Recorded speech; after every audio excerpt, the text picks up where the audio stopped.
Hello बच्चों, सबको good morning. मैं आपके लिए लेकर आया हूँ कक्षा 11वीं कृषि विज्ञान के एवं तत्व गणित के लेसन नंबर 1 अध्याय 1 पाठ 1 कृषि मौसम विज्ञान। कृषि मौसम विज्ञान, ठीक है। लेसन नंबर फर्स्ट है कृषि मौसम विज्ञान, जो कि कृषि भौतिकी विज्ञान का पहला चैप्टर है। बच्चों, आप पहली तो ये समझ लीजिए कि ये जो कृषि विज्ञान के तत्व एवं गणित का विषय है, इसमें भौतिक शास्त्र, रसायन शास्त्र, गणित, वनस्पति विज्ञान, कृषि विज्ञान और जंतु विज्ञान अर्थात जंतु विज्ञान के साथ सूक्ष्मजीव विज्ञान भी इसमें सम्मिलित है, समाहित है। आपको इसमें फिजिक्स भी पढ़ना है, गणित भी पढ़ना है, केमिस्ट्री भी पढ़ना है, तो इत्यादि ऐसे आपके कंटेंट पढ़ना है। बायो का पूरा कंटेंट मिलेगा आपको, जो वनस्पति शास्त्र और प्राणी शास्त्र में बटा हुआ रहेगा। ठीक है, तो हम लोग शुरू करते हैं फटाफट। फिजिक्स का, भौतिक शास्त्र विभाग का ये पहला चैप्टर कृषि मौसम विज्ञान, ठीक है। एग्रोमेट्रोलॉजी बोलते हैं इसको। क्या बोलते हैं इसको? एग्रोमेटेरोलॉजी,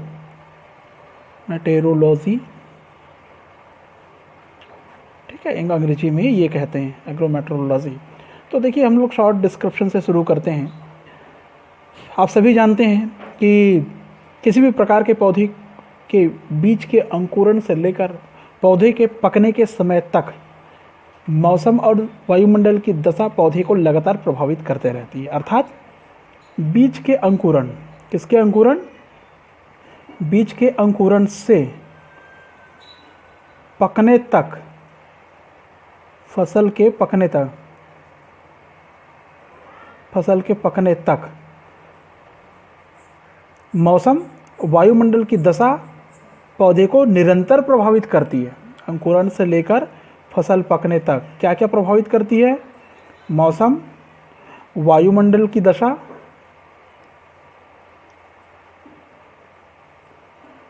पौधे को निरंतर प्रभावित करते रहती है। समझ में आ गया?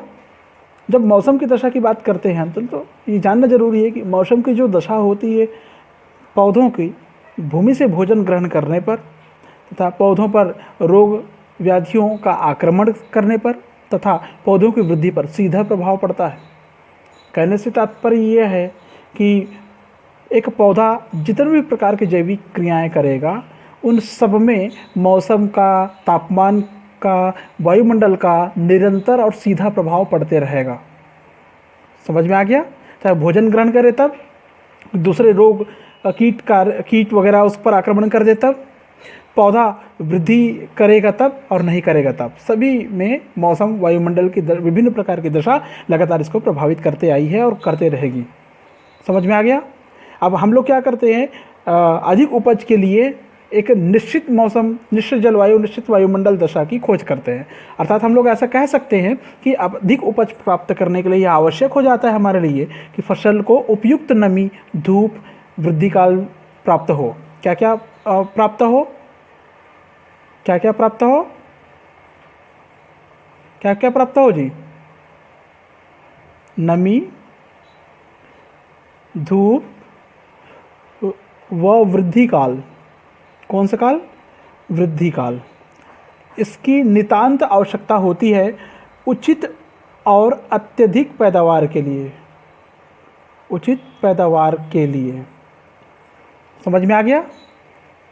अब हम लोग ऐसा कहेंगे कि भाई ये मौसम की दशा है तो कब तक प्रभावित करेगी, तो हमें ये जानना चाहिए बच्चों कि मौसम की दशा का प्रभाव भूमि की तैयारी से लेकर फसल कटने और भंडारण तक पड़ता है।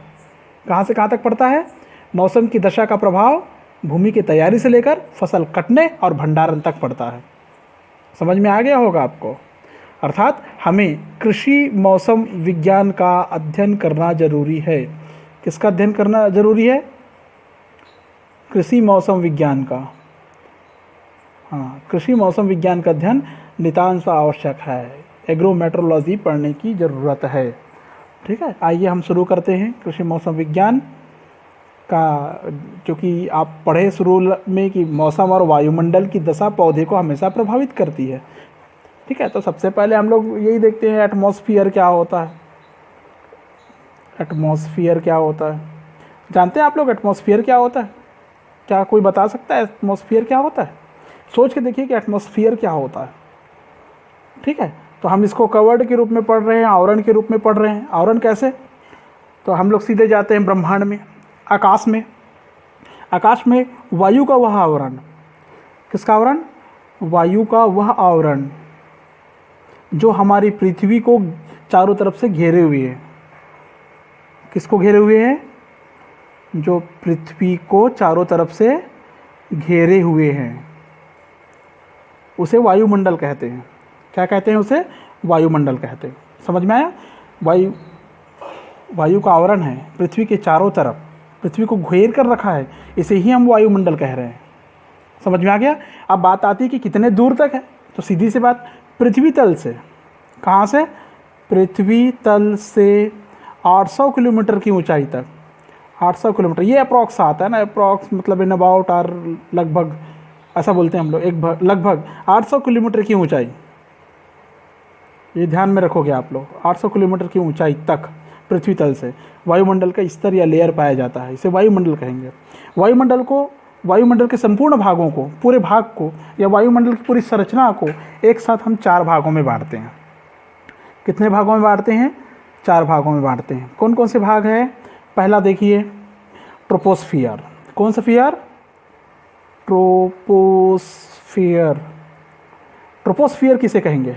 किसे कहेंगे ट्रोपोस्फियर? वायुमंडल के सबसे नीचे के भाग को ट्रोपोस्फियर कहते हैं। ठीक है ना? वायुमंडल के सबसे नीचे का भाग, किसके नीचे का भाग?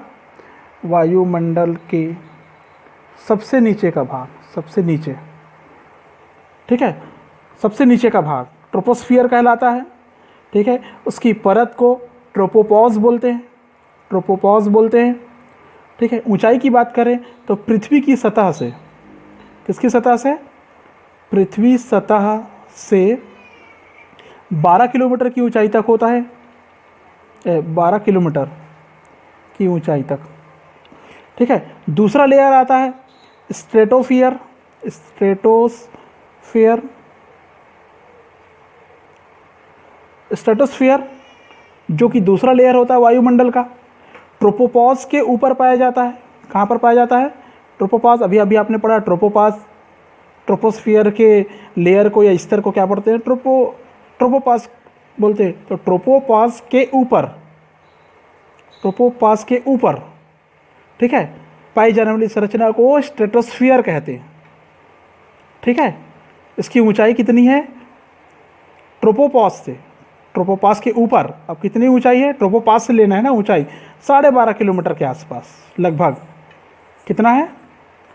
12.5 किलोमीटर। इसके उच्च स्तर को स्ट्रेटोपोज बोलते हैं, स्ट्रेटोपोज बोलते हैं।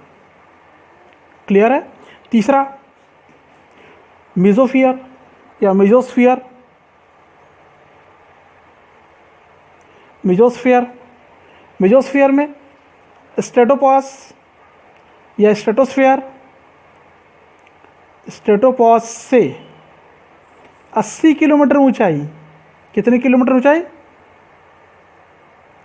80 किलोमीटर ऊंचाई। समझ में आ गया? इसकी पूरी परत जो मेसोस्फियर की होगी, लेयर जो होगी, उसको बोलते हैं मेसोपॉज। क्या बोलते हैं? मेसोपॉज। क्लियर है? चौथा लेयर जो होता है थर्मोस्फियर। चौथा लेयर क्या होता है? थर्मोस्फियर। ठीक है, चौथा लेयर क्या है? थर्मोस्फियर। अब थर्मोस्फियर कहाँ पर होगा? सीधी सी बात है, मेसोपॉज के ऊपर। मेसोपॉज मतलब मेसोस्फियर का लेयर है। ठीक है, मेसोपॉज से ऊपर, मेसोपॉज के ऊपर, ऐसा के ऊपरी परत कितने किलोमीटर ऊंचाई तक है? ये लगभग 120 किलोमीटर ऊंचाई तक है। क्लियर है? समझ में आ गया? अब थर्मोस्फियर के ऊपर जो वायुमंडल में उपस्थित गैसों का कण होगा, वायुमंडल में उपस्थित गैसों का कण, ये स्वतंत्र हो जाएंगे, स्वतंत्र हो जाते हैं, मतलब अलग अलग हो जाते हैं। अर्थात वहाँ पर हो जाता है निर्वात। क्या हो जाता है? निर्वात। अब अलग अलग हो गया, जो उपस्थित गैस का कण है वो एक दूसरे से अलग हो जाएगा, स्वतंत्र अवस्था में आ जाएंगे, अर्थात हम लोग ऐसा कहेंगे, ऐसा मानेंगे कि उस जगह पर वायु नहीं है, अर्थात निर्वात है। तो आपको ये समझ में आ गया? ठीक है। पृथ्वी के लेयर से, पृथ्वी की सतह से 12 किलोमीटर ऊंचाई तक जो वायुमंडल की परत पाई जाती है उसको ट्रोपोस्फियर कहते हैं। उसकी प्रत्येक परत ट्रोपोपॉज कहलाती है। ट्रोपोपॉज के ऊपर 12.5 किलोमीटर ऊंचाई तक जो लेयर होती है स्ट्रेटोस्फियर कहलाती है, जो कि दूसरा लेयर है। स्ट्रेटोपॉज उसके स्तर के नाम होते हैं। तीसरा लेयर आता है मेसोस्फियर। स्ट्रेटोपॉज से लगभग 80 किलोमीटर की ऊंचाई तक इसका क्षेत्र होता है। इसके प्रत्येक स्तर को मेसोपॉज कहते हैं। चौथा लेयर आता है थर्मोस्फियर। थर्मोस्फियर में आपने पढ़ा कि मेसोपॉज के ऊपर लगभग 120 किलोमीटर की ऊंचाई तक ये इसका क्षेत्र होता है थर्मोस्फियर का। और थर्मोस्फियर के ऊपर आपको ये जानकारी होना चाहिए, जानना चाहिए, जिसको आप लोग निर्वात अंतरिक्ष कहते हो आप लोग। ठीक है। वहाँ पर जो वायुमंडल में गैसों का संघटक उपस्थित है, सारे गैस के जो कण होते हैं वे स्वतंत्र होते हैं, एक दूसरे से अलग होते हैं और बिखर जाते हैं, अर्थात निर्वात आ जाता है उस जगह पर। क्या आ जाता है? निर्वात आ जाता है। फिर आता है वायुमंडल का संगठन। क्या आता है? वायुमंडल का संगठन। संगठन के लिए आप कैसे इसको याद करोगे? आप एक काम करिए, ऐसा इसको कॉलम में नोट कर लीजिए। वायुमंडल का संगठन। संगठन का मतलब क्या है? वायुमंडल में कौन कौन से प्रकार के गैस है, अर्थात composition of atmosphere. Composition of atmosphere में आप कॉलम बना लीजिए। इधर लिख लीजिए आप गैसों का नाम, गैसों का नाम, गैसेस नेम, और इधर लिख लीजिए इसका प्रतिशत मात्रा। क्या मात्रा? प्रतिशत मात्रा। ऐसा तैयार कर लीजिए इसको, आयतन के अनुसार है ये ऐसा। सबसे पहला आप लिख लीजिए नाइट्रोजन। नाइट्रोजन आपने पढ़ा होगा, सुना होगा, 78.03% पाई जाती है। ऑक्सीजन की जो वैल्यू है वो लगभग 20.99%, जिसको हम लोग 21% भी बोल देते हैं कभी कभी, 20.99%। Carbon dioxide, carbon dioxide, carbon dioxide, carbon dioxide की वैल्यू 0.03%, जो कि बहुत बढ़ चुकी है। आर्गन, आर्गन की वैल्यू बताई जाती है 0.93%। वायुमंडल के संगठन में आर्गन की वैल्यू, निष्क्रिय गैस पढ़ रहे हैं आप लोग। नियॉन, नियॉन की वैल्यू होती है 0.0018%। लास्ट में आता है हीलियम। हीलियम, हीलियम आपने सुना होगा, हीलियम 0.0005% के आसपास इसका संगठक अवयव के रूप में वायुमंडल में योगदान होता है। और फिर आता है other gases. Other gases, other gases की वैल्यू बताइए, नगण्य है वहाँ पर। वैल्यू नगण्य है मतलब नगण्य है कि मतलब नहीं के बराबर है, लेकिन फिर भी अदर गैस का स्थान है वहाँ पर। आप ये समझ सकते हैं कि वहाँ पर उस गैस को आइडेंटिफाई नहीं किया गया है, अदर गैस को नहीं पहचाना गया है। समझ में आया? समझ में आया बच्चों? अब आगे चलते हैं। आगे आपको मिलता है क्लाइमेट। क्या मिलता है? क्लाइमेट। क्लाइमेट किसको बोलते हैं? क्लाइमेट किसको बोलते हैं जी? किसको बोलते हैं क्लाइमेट? जलवायु को। जलवायु आपने सुने होंगे, जलवायु किसे कहते हैं, कई बार सुने होंगे, पढ़े भी होंगे, तो एकदम फटाक से आ जाते हैं हम लोग। जल एवं वायु। जलवायु अर्थात क्या होता है?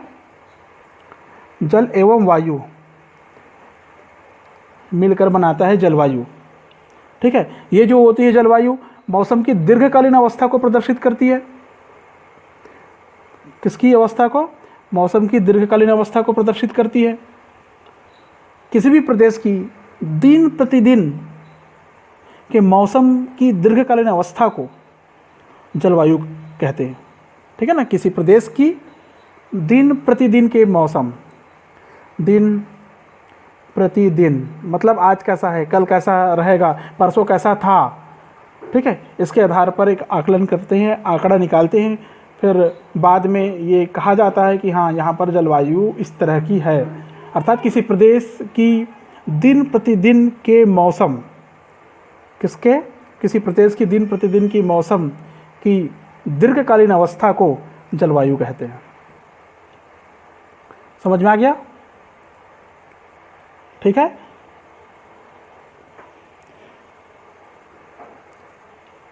साल के विभिन्न महीनों में किसी स्थान विशेष की वायुमंडल में परिवर्तन की अवस्था। कोई वायुमंडल है किसी प्रदेश की, किसी स्थान विशेष की, कोई भी एक स्थान लेते हैं हम, इसमें कोई भी एक प्लेस है। ये हो सकता है कि आप जिस जगह पर रहते हैं वहाँ पर की प्लेस है, तो उस जगह वायुमंडल में परिवर्तन की अवस्था, तापमान, वर्षा, आर्द्रता, वायु के मिश्रित प्रभाव, सब मिलकर क्या बना लेता है? जलवायु बना लेते हैं। क्या क्या बनाते हैं? क्या क्या मिलता है? तापमान, वर्षा, आर्द्रता, वायु, ये सब मिलकर क्या बनाते हैं? एक संघटक अवयव बनाते हैं जिसका नाम होता है जलवायु। जलवायु सब मिलकर क्या बना लेते हैं? जलवायु बना लेता है। समझ में आ गया? अर्थात किसी स्थान विशेष की मौसम की औसत अवस्था को जलवायु कहेंगे। जलवायु जब भी कहेंगे तो आप लोग को पता होना चाहिए मौसम की कौन सी अवस्था है? ये औसत अवस्था है। औसत अवस्था है, मौसम की औसत अवस्था है को जलवायु कहते हैं। अब सवाल ये उठता है कि प्रभावित करने वाले कारक, आखिर जलवायु को प्रभावित कौन करता है? कौन से कारक करते हैं प्रभावित करने वाले कारक? कौन कौन से कारक प्रभावित करते हैं भाई जलवायु को? कारक तो बहुत मिलेंगे, और सारे कारक हो सकते हैं कि बाह्य कारक हो सकते हैं कुछ कारक अंदरूनी कारक हो, आंतरिक कारक हो। तो पहला कारक देख लीजिए, समुद्र तल से ऊंचाई, एल्टीट्यूड बोलते हैं जिसको। मैं ऐसा लिख देता हूँ इसको, एल्टीट्यूड, मतलब इसको बोलते हैं समुद्र तल से ऊंचाई। समझ में आया ना? दूसरा, समुद्र से दूरी। किससे दूरी? समुद्र से दूरी। कि कोई स्थान विशेष की बात कर रहे हैं ना, ध्यान रखना, तो समुद्र से कितनी दूर है वो, ठीक है। नेक्स्ट देखें तो विषुवत रेखा से कितना दूर है?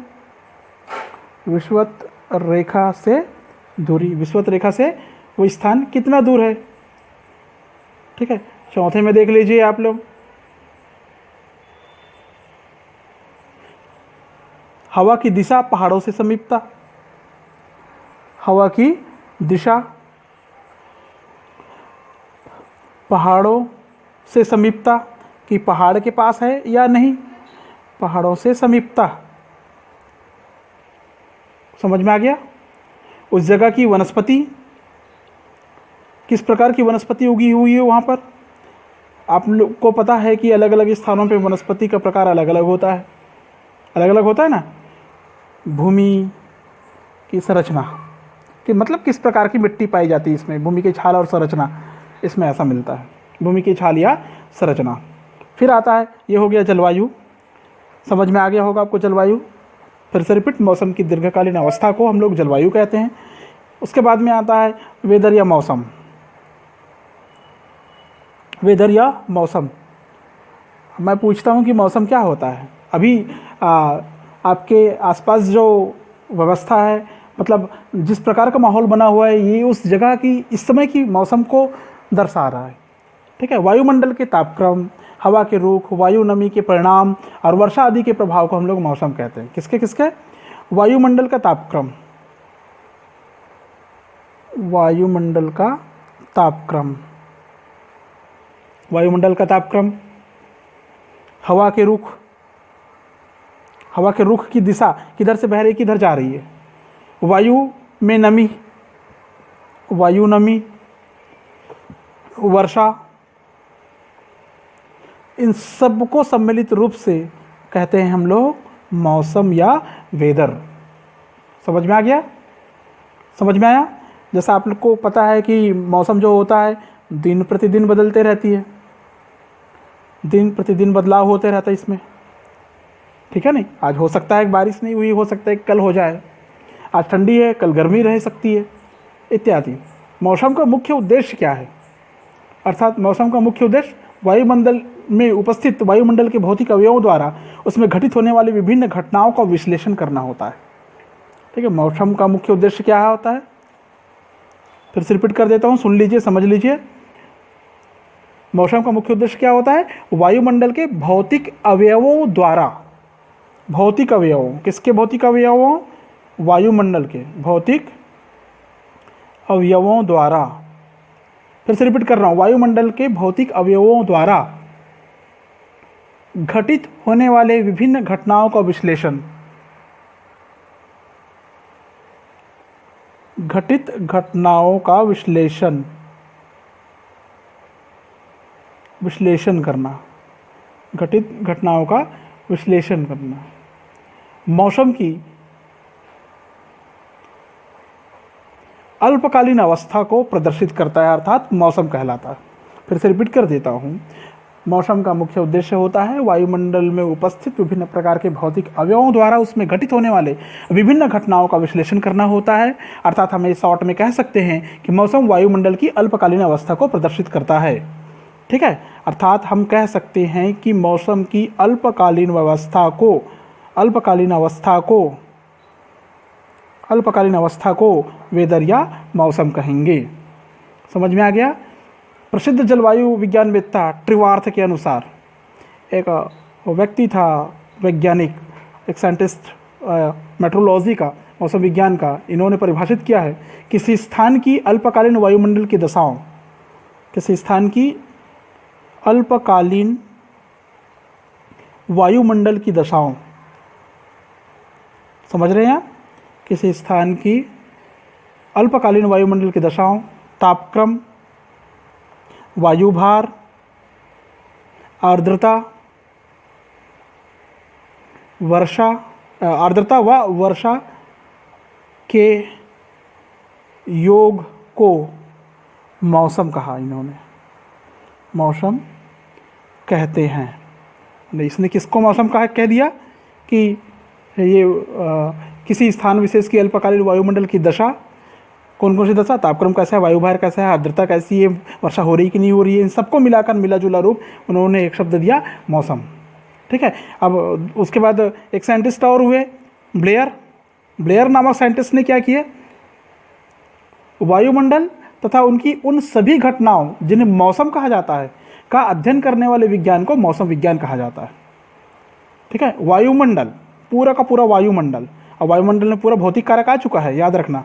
वायुमंडल तथा उनकी सभी घटनाओं, वायुमंडल तथा घटनाओं, सभी घटनाओं, वायुमंडल तथा उनकी सभी घटनाओं जिन्हें हम क्या कहते हैं, मौसम कहा जाता है या मौसम कहते हैं, के अध्ययन करने वाली शाखा, के अध्ययन करने वाली शाखा को क्या कहते हैं जी, आपका चैप्टर का नाम मेट्रोलॉजी कहते हैं, मौसम विज्ञान कहते हैं। ब्लेयर ने परिभाषित किया था, ब्लेयर के अनुसार है ये। समझ में आया? तो प्रिय स्टूडेंट्स, डियर स्टूडेंट्स, आपको ये सारी चीज़ें समझ में आया होगा। नहीं आया होगा तो मुझे आप कमेंट कर सकते हैं, मैसेज कर सकते हैं मुझे। ठीक है, आज के लिए बस इतना ही। आगे हम लोग पढ़ेंगे तापमान पर कृषि का प्रभाव। आप नेक्स्ट वीडियो का वेट ज़रूर करिए। नेक्स्ट वीडियो में आपको आगे का चैप्टर मिलेगा। आज के लिए थैंक यू।